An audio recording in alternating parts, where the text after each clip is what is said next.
Brazil বনাম স্পেনের প্রীতি ম্যাচের চূড়ান্ত সময়সূচি জানালেন ব্রাজিলিয়ান নয়া কোচ।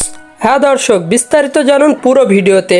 2026 বিশ্বকাপকে সামনে রেখে প্রস্তুতির অংশ হিসাবে একাধিক হাই ভোল্টেজ প্রীতি ম্যাচ খেলবে ব্রাজিল। সেই ধারাবাহিকতায় এবার ঘোষণা এলো স্পেনের বিপক্ষে ম্যাচের চূড়ান্ত সময়সূচি। এই বহুল প্রতীক্ষিত ম্যাচকে ঘিরে ফুটবল ভক্তদের মধ্যে তীব্র উত্তেজনা বিরাজ করছে।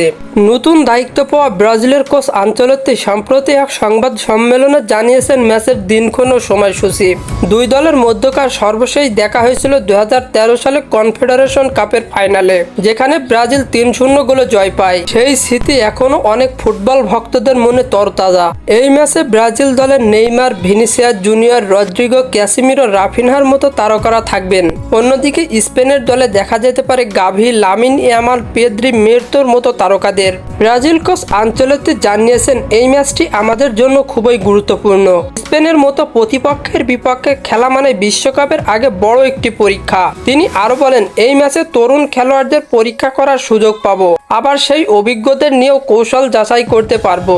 আন্তর্জাতিক বিরতির সময় এই ম্যাচটি অনুষ্ঠিত হবে। আগামী 14 অক্টোবরের মধ্যেই অনুষ্ঠিত হতে চলেছে এই বহুল প্রতীক্ষিত ম্যাচটি।